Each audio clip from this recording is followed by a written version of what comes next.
Israel ने साफ कर दिया है कि वह हिजबुल्लाह के साथ किसी भी सीज़फायर पर चर्चा बिल्कुल भी नहीं करेगा, जबकि अगले हफ्ते लेबनान के अधिकारियों के साथ वाशिंगटन डीसी में अहम बातचीत होने वाली है।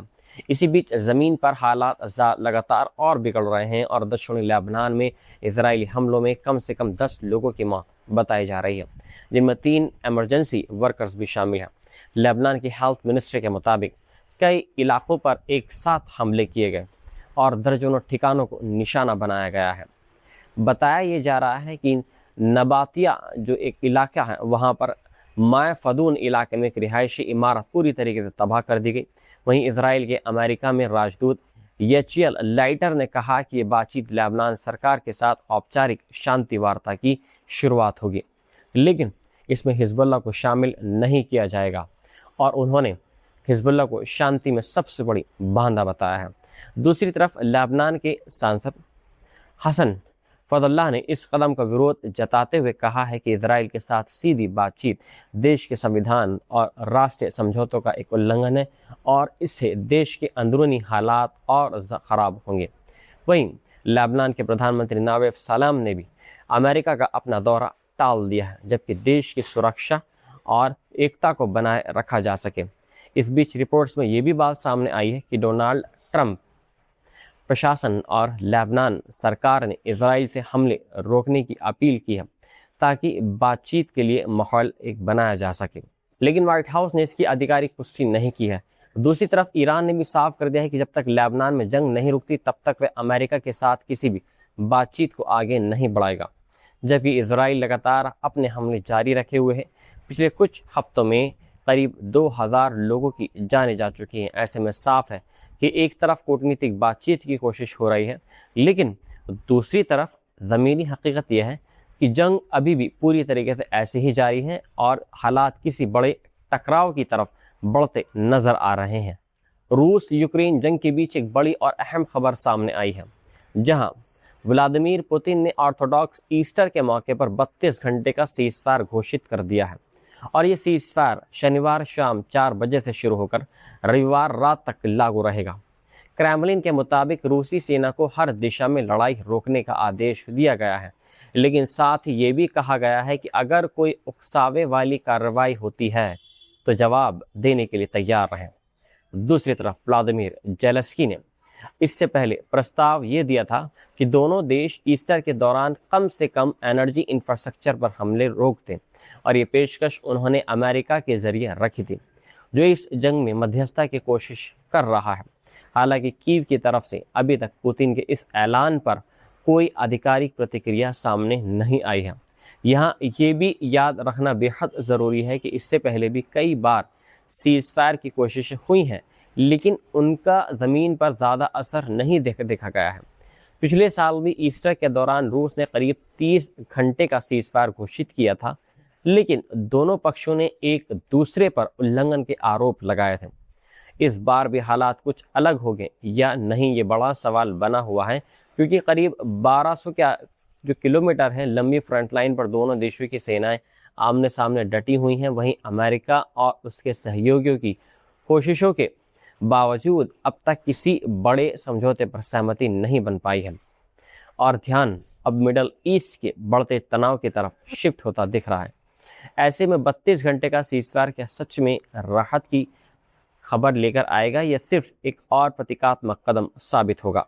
यही इस वक्त की दुनिया की सबसे बड़ी नज़रों का एक सवाल है। अब्दुल फतेह अल बुरहान की अगुवाई वाली सूडानी सेना के अंदर ही कई गंभीर दरारें उभरती दिख रही हैं। ये पूरा मामला ईरान, इजराइल, अमेरिका संघर्ष से जुड़कर और ज़्यादा पेचीदा हो गया है। दरअसल सूडान की सरकार ने सऊदी अरब के जुबैल शहर पर ईरानी हमलों की निंदा की है, जबकि उसी सरकार के अंदर मौजूद कुछ गुट खुले तौर पर ईरान के समर्थन में खड़े नजर आए हैं।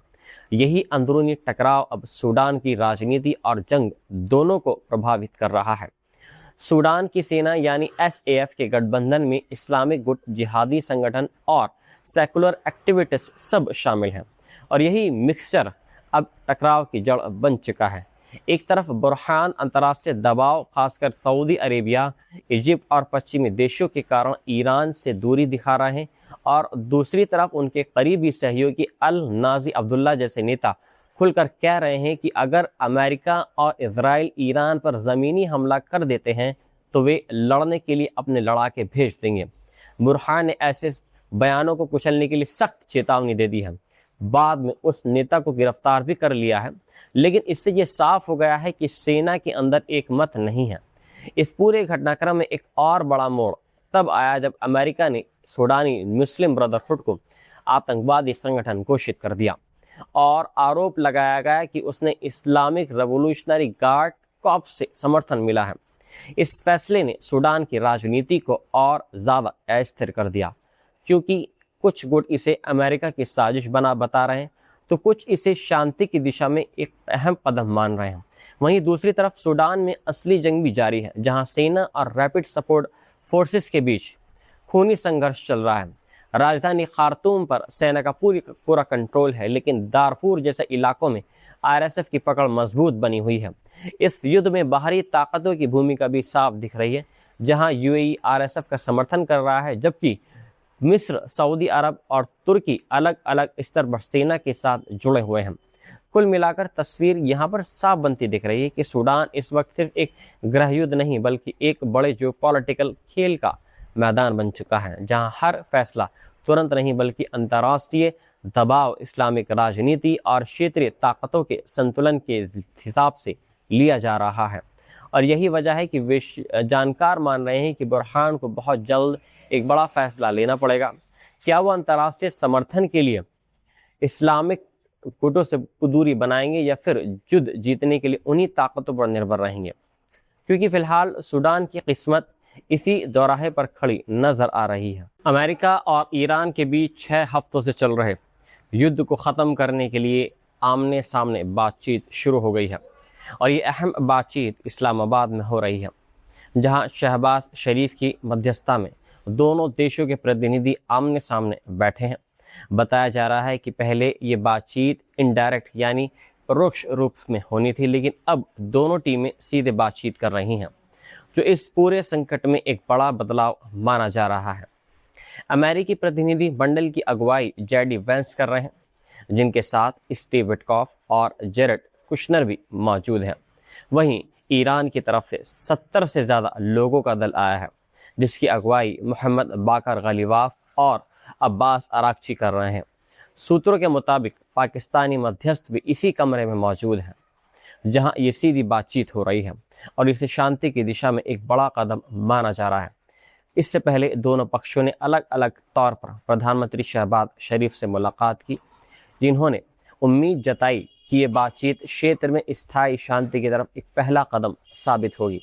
हालांकि बातचीत ऐसे समय में हो रही है जब पहले ईरान ने साफ कहा था कि जब तक लेबनान में सीज़फायर शामिल नहीं किया जाता है और अमेरिका प्रतिबंधों में राहत नहीं देता है, तब तक वो बातचीत में हिस्सा बिल्कुल भी नहीं लेगा। लेकिन अब इन शर्तों के बीच भी बातचीत शुरू हो चुकी है, जिससे संकेत मिल रहे हैं कि पर्दे के पीछे कुछ प्रगति हुई है। रिपोर्ट्स के मुताबिक लेबनान में युद्ध विराम और ईरानी संपत्तियों को अनफ्रीज करने जैसे मुद्दों पर शुरुआती सहमति बनती दिख रही है। हालांकि अभी सब कुछ शुरुआती दौर में है और किसी भी अंतिम समझौते की पुष्टि नहीं हुई है। इसी बीच इजराइल और अमेरिका ने साफ कर दिया है कि लेबनान में चल रहा सैन्य अभियान इस सीज़फायर का हिस्सा बिल्कुल भी नहीं है, जबकि ईरान और पाकिस्तान इसे समझौतों में शामिल मान रहे हैं, जिससे स्थिति और ज़्यादा जटिल हो गई है। वहीं डोनाल्ड ट्रंप ने भी सोशल मीडिया पर बयान देते हुए कहा है कि ईरान के पास ज़्यादा विकल्प नहीं है और उसे समझौता करना ही पड़ेगा, जबकि जेडी वेंस ने भी संकेत दे दिए हैं कि अगर ईरान ने चालाकी दिखाई तो अमेरिका सख्त रुख अपनाएगा।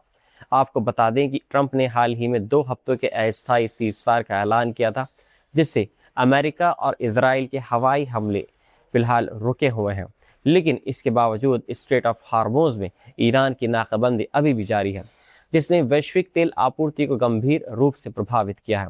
और साथ ही लेबनान में हिजबुल्लाह और इजराइल के बीच जंग भी अभी भी जारी है।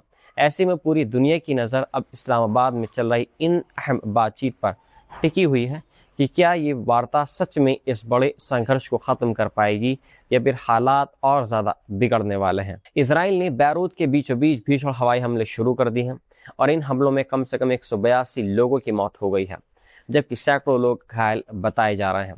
ये हमला ऐसे समय में हुआ है जब कुछ ही घंटों पहले संयुक्त राज्य अमेरिका और ईरान के बीच सीज़फायर का ऐलान हुआ था, लेकिन इजराइल ने साफ कर दिया है कि यह समझौता लेबनान पर बिल्कुल भी लागू नहीं होता है और उसने दक्षिणी लेबनान में अपने ज़मीनी ऑपरेशन को जारी रखने की बात भी दोहराई दी है। बताया जा रहा है कि इजराइल ने महज 10 मिनट के अंदर 100 से ज़्यादा ठिकानों पर हमले किए हैं, जिसमें जो बीच का बैरूत का इलाका, रिहायशी इलाका और व्यवसाय इलाका भी शामिल है। आसमान में काला धुआं दिखाई दिया है, सड़कें दहल उठी हैं और एम्बुलेंस लगातार घायलों को अस्पताल उन्होंने पहुंचाया है। मौके पर मौजूद लोगों ने बताया है कि इमारतें अचानक ढह गईं और कई गाड़ियां जलकर राख हो गईं। वहीं डोनाल्ड ट्रंप ने कहा है कि लेबनान इस सीज़फायर का हिस्सा नहीं है और इजराइल की कार्रवाई को अलग संघर्ष बताया है, जबकि ईरान और पाकिस्तान का दावा है कि इस युद्ध विराम लेबनान पर भी लागू होना चाहिए। इस हमले के बाद ईरान ने प्रतिक्रिया देते हुए स्टेट ऑफ हार्मोज में तेल टैंकरों की आवाजाही फिर से रोक दी है, जिससे वैश्विक तेल आपूर्ति पर इसका बहुत बड़ा असर पड़ सकता है। लेबनान के प्रधानमंत्री नवाफ सालेम और राष्ट्रपति जोसेफ ऑन ने इन हमलों को अंतर्राष्ट्रीय कानून का एक उल्लंघन और बर्बर कार्रवाई बताया है। वहीं इजराइल का कहना है कि उसने हिजबुल्लाह के ठिकानों को निशाना बनाया है, लेकिन अस्थायी लोगों का दावा है कि जिन इमारतों पर हमला हुआ है वो पूरी तरीके से रिहायशी थी। इस पूरे घटनाक्रम के बाद हालात और ज़्यादा पेचीदा हो गए हैं और लाखों लोग पहले ही विस्थापित हो चुके हैं, कम से कम 11 लाख के आसपास। और ये अब सवाल ये उठ रहा है कि क्या ये संघर्ष और बड़ा रूप लेगा या फिर कूटनीतिक कोशिशें इस आग को और बुझा पाएंगी।